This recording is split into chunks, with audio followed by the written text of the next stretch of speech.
got another job for you. Can I hand over this award, the William Hill Premiership Player of the Match to Dyson Maida, please? Sorry. Do you know what I was thinking? I was thinking, how do you get a handball and still get the I always look at this with such thick green tinted glasses.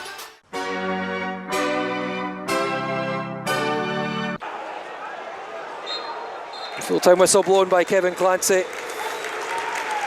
0-0, second time in a row at Fir Park the game's ended 0-0. And Hearts, for fourth time in the last 5 games, failed to emerge victorious. A share of the spoils probably about right, to be honest. Motherwell had the bulk of the possession in the first half without carving open the Hearts side. Yeah, it's one of those ones you think he would just whip it in and hope for the best. But Scott Bain's just been booked for time wasting. I think that's a bit harsh. Yeah, Scott Bain's good at that kind of thing. Got some antics up his sleeve. A minute left. The referee has the whistle in his mouth, and the full-time whistle sounds at Ibrox. Falkirk keep a clean sheet. They huffed and they puffed, and to be honest, at the end they looked like they might have nicked something. But a stalwart defensive performance from Falkirk keeps Rangers scoreless. It's full time at Ibrox. Rangers 0, Falkirk 0.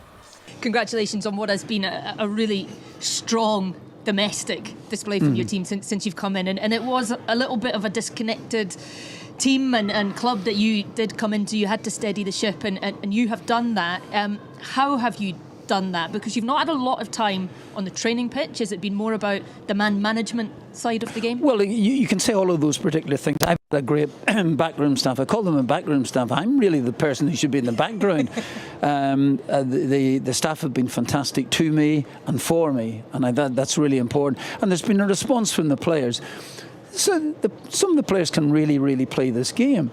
They just lost a wee bit of confidence in some of the matches that they had played just before we come in. We thought it might be your farewell here today, but it sounds like you've got at least one more game. Well, I apparently so, and I thought this was my farewell, and I've been saying farewell to the players since I arrived. So, yeah, I genuinely thought it was, and thought this was going to be the last game. And then I get a call yesterday, to say that I think there's still a little bit more paperwork still to be done, and it looks as if I'll see it through to Wednesday night. But honestly, please, I almost get embarrassingly bored with it all, because this should be it. You must be happy though you're getting a bit more time, because I know you want to leave in a high, but you must be happy you're getting some more time in the dugout. You're right. You're dead right. Yeah, it is nice. It's nice when you win, but if you're winning the games, then that's great. If you're losing them, then the people tell you to hightail it out of there. Yeah, what's impressed you the most since you've came in with the players? Well, that's a really good point. I think that, loads of things really.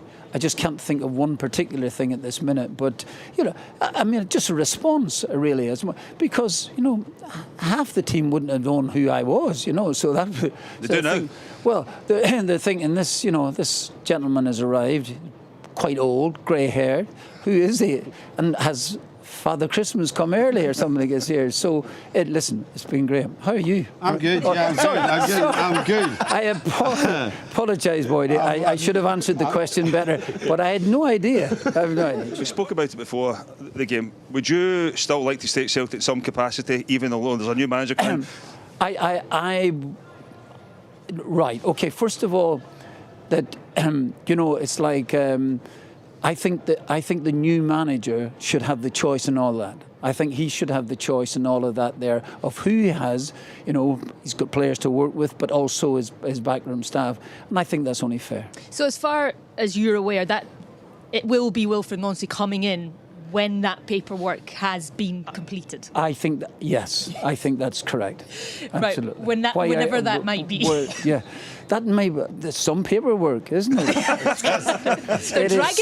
It's some paperwork. I don't know whether they can't sign a little document. It would be nice though if it went a bit longer after the final. You've been around about. Sorry, Paddy. I said it'd be nice if it lasted a bit, maybe till after the final. Well, if they can't find the papers, that would be lovely. Have you got them? Are you hiding them? Lovely. I've hidden them. I've hidden the papers. It must have been a little bit of a risk. You must have been aware of the risk of coming back into the game after being out for a while. And Chris Sutton spoke about it quite often, your legacy at the club and how we worried about that. But honestly, you must feel you've enhanced that. No, honestly, I've never worried about a legacy. I've genuinely never worried about it. My worry was just feeling. That was the point, but not legacy.